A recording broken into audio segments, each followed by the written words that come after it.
The red dust of Ouagadougou International Airport swirled in the late afternoon heat, carrying with it the scent of approaching rains and the weight of destiny.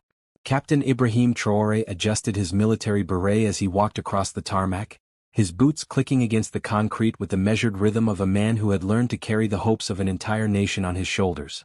At 34, Ibrahim's face bore the marks of sleepless nights and difficult decisions, the kind that came with overthrowing governments and reshaping the soul of a continent. His eyes, sharp as the Sahel winds, scanned the horizon where the Nigerian aircraft was making its descent. Inside that plane sat a man whose reputation had traveled across borders like wildfire, Apostle Joshua Selman. "Capitaine," called his aide, Major Siddiqui, jogging to catch up. "The delegation from Nigeria has landed. The Apostle's security team is already coordinating with ours." Ibrahim nodded, but his thoughts were elsewhere, drifting back to 3 nights ago when sleep had eluded him completely. He had been sitting in his modest quarters, the weight of leadership pressing down like the humid air before a storm, when something, a voice, a whisper, a knowing had stirred within him. It was then that the dream came. In the vision he saw himself standing in a vast baobab tree, its ancient roots stretching deep into African soil while its branches reached toward the heavens. At the base of the tree sat an old woman, her hair white as cotton, weaving patterns into a cloth that seemed to shimmer with the stories of generations. She looked up at him with eyes that held the wisdom of the ancestors. "Mon fils," she had said in French, then switched to Moor, his mother tongue, "Tibi kumi bi patan nin la," the child who would unite the scattered children. "Grandmother," Ibrahim had replied in the dream, "I am but one man in a uniform. How can I unite what colonization has scattered?" The old woman's laughter rang like ancestral drums. "Power is not in the uniform, child. Power is in the understanding. Soon you will meet one whose words carry the breath of the Creator. Listen with your heart, not your head. The message you send him will echo across the continent." Ibrahim had awakened with those words burning in his chest, and when news came that Apostle Joshua Selman would be passing through Burkina Faso on his way to a Continental prayer summit, he knew it was no coincidence.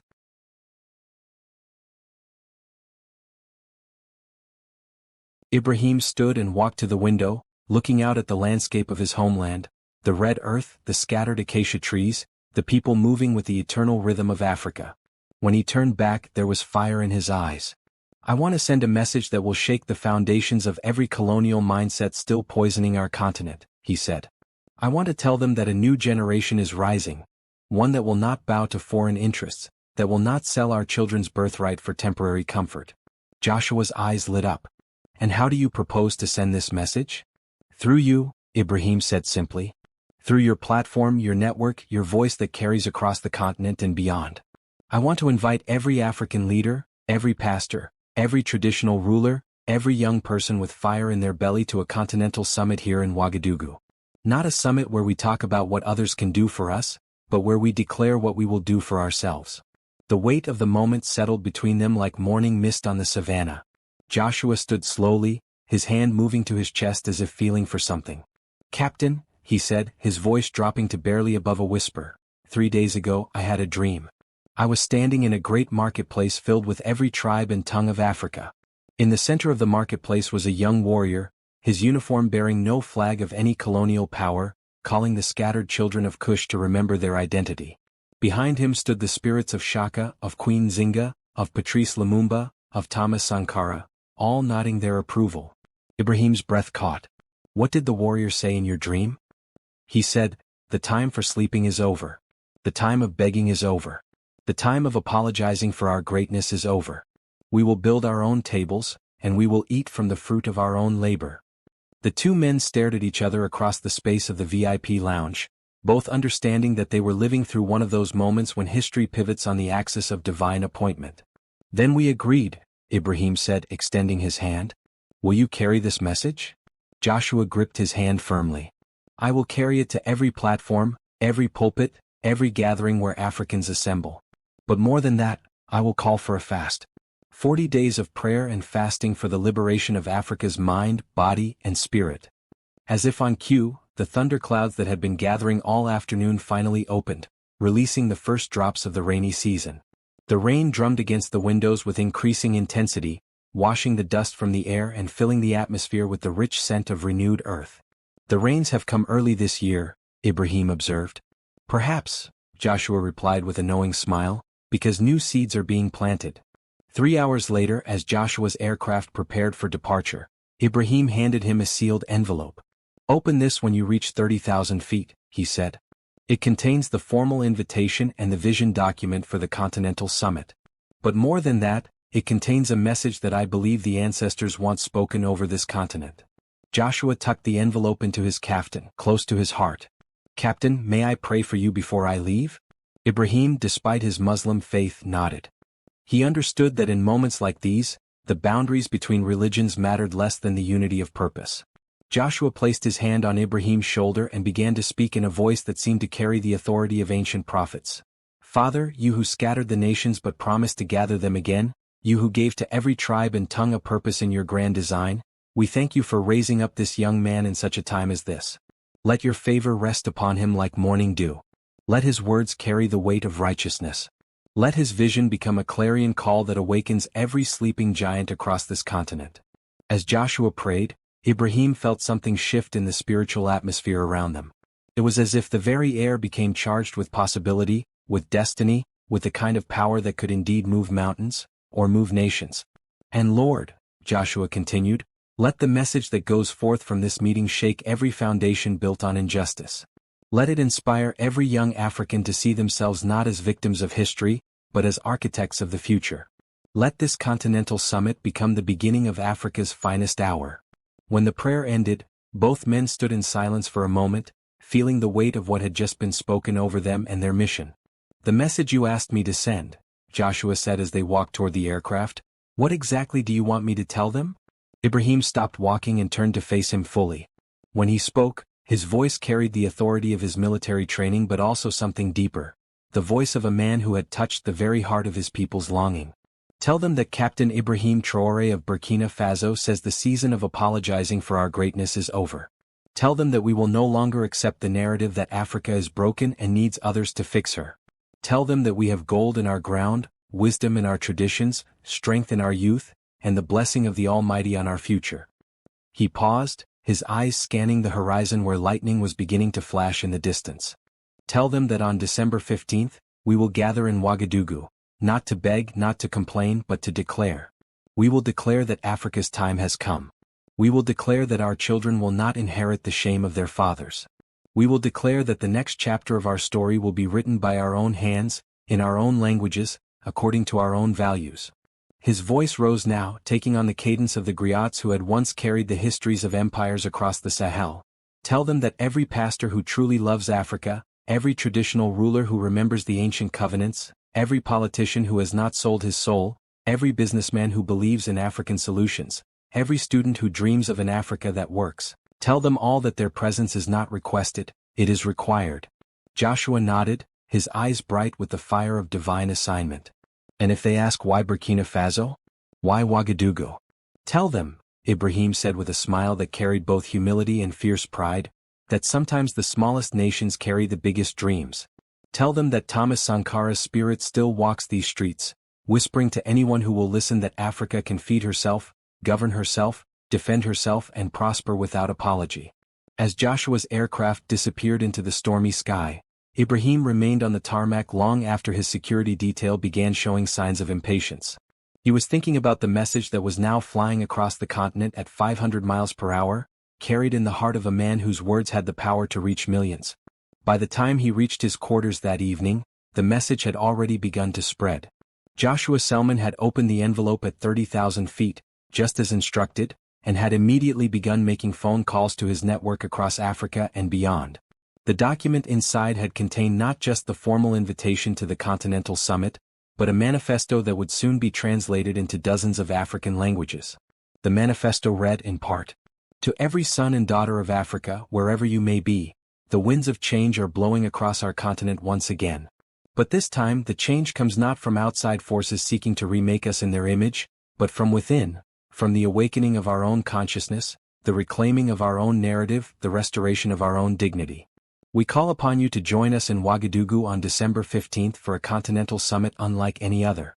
This is not a summit where we will discuss aid packages or development assistance. This is a summit where we will declare our independence from the psychology of dependence. This is where we will announce to the world that Africa's century has begun. Within hours, the message had reached the major cities of Lagos, Nairobi, Cairo, Johannesburg, and Accra. Within days, it had spread to every corner of the continent and beyond, to the African diaspora in London, New York, and Paris. The responses came swift and varied. Some African leaders dismissed it as the ambitious posturing of a young military officer. Others saw it as a dangerous destabilization of the delicate diplomatic balance they had spent years cultivating with Western partners. But among the young people, among the pastors and imams and traditional rulers who remembered the old ways, among the businesspeople and intellectuals and artists who had never stopped dreaming of an Africa that could stand tall in the community of nations, the message ignited something that had been smoldering for generations. In Lagos, Apostle Joshua Selman stood before a congregation of 50,000 people and delivered what would later be called the Ouagadougou Declaration. His words were broadcast live across Africa and streamed to millions more around the world. Africa, your time of mourning is over. Your time of limitation is over. Your time of apologizing for the color of your skin, the texture of your hair, the rhythm of your music, the warmth of your hospitality, the depth of your spirituality, that time is over. The crowd erupted, but Joshua raised his hand for silence. Captain Ibrahim Traore has sent us a message from Burkina Faso, and that message is this: we will no longer allow others to define our possibilities. We will no longer accept that poverty is our permanent address. We will no longer believe that corruption is our unchangeable nature. We will no longer submit to the lie that we cannot govern ourselves, feed ourselves, educate ourselves, and prosper ourselves. In Nairobi, the message reached Pastor James Ingange during his weekly broadcast. He had been preaching about the spirit of Caleb when something in his spirit quickened, and he began to speak words that surprised even himself. There is a young man in West Africa who is saying what many of us have been afraid to say. He is saying that the God who delivered Israel from Egypt is the same God who can deliver Africa from every system designed to keep her children in perpetual childhood. December 15th, Ouagadougou, mark your calendars. History is about to be made. In Accra, the message reached Prophet Emmanuel Badu Kobi, who immediately called for 3 days of fasting and prayer for the Continental Summit. This is not politics, he declared to his congregation. This is a prophecy. This is the fulfillment of what our fathers saw in the spirit but did not live to see in the natural world. But perhaps the most surprising response came from an unexpected source. In Cairo, where Coptic Christians had faced decades of persecution and marginalization, Bishop Amba Raphael stood before his congregation and declared, "The message from Burkina Faso reminds us that Africa is not just a geographical location, it is a spiritual destiny. We who follow Christ in Africa have a role to play in the continent's awakening. We will be represented in Ouagadougou." As December 15th approached, something unprecedented began to happen. Airlines reported record bookings to Ouagadougou. Hotels throughout Burkina Faso were booked solid. The government had to arrange for temporary accommodations in schools and community centers. More importantly, a shift was occurring in the continental consciousness. Young people who had spent years trying to leave Africa began talking about staying to be part of the transformation. African entrepreneurs who had relocated their businesses to Europe and America began exploring the possibility of returning home. Students in universities across the world formed Ouagadougou committees to organize viewing parties for the summit's live broadcast. The international media, initially dismissive of what they termed another African gathering, began to take notice as the momentum built. CNN, BBC, Al Jazeera, and France 24 all sent teams to cover what was being billed as potentially the most significant Pan-African gathering since the formation of the African Union. But for Ibrahim Traore, sitting in his office in Ouagadougou just days before the summit, the media attention was less important than the message he had received that morning from an unexpected source. His aide, Major Siddiqui, had knocked on his door holding a satellite phone. "Capitaine, there is a call for you. It's unusual." "Who is it?" "He says he is Apostle Joshua Selman, calling from 35,000 feet above the Atlantic Ocean. He says he has a message for you from the ancestors." Ibrahim took the phone, intrigued. "Captain," Joshua's voice came through clearly despite the distance, "I am flying back to Nigeria from a conference in London, and something extraordinary happened during my layover. I was praying in the airport chapel when I felt the presence of the Lord so strongly that I began to weep. At that moment I heard a voice, not audible but clear as day, saying, 'Tell my son Ibrahim that what he has started will not stop with Africa. Tell him that the message he sent through you will reach every place where my children have been scattered. Tell him that December 15th is not the end of something, but but the beginning of everything. Ibrahim felt the familiar stirring in his chest, the same sensation he had experienced in the VIP lounge weeks earlier. "There's more," Joshua continued. "I saw a vision of the summit. I saw representatives from every African nation, but I also saw something else. I saw the spirits of our ancestors present in the assembly. I saw Patrice Lumumba nodding his approval. I saw Thomas Sankara with his hand on your shoulder. I saw Queen Zinga declaring that the daughters of Africa would no longer be ashamed. I saw Emperor Haile Selassie declaring that Africa's place in the community of nations was not as a beggar, but as a partner." And what were they saying, these ancestors? They were saying, "Well done, faithful servant. You have remembered that you are not orphans. You have remembered that you are royal.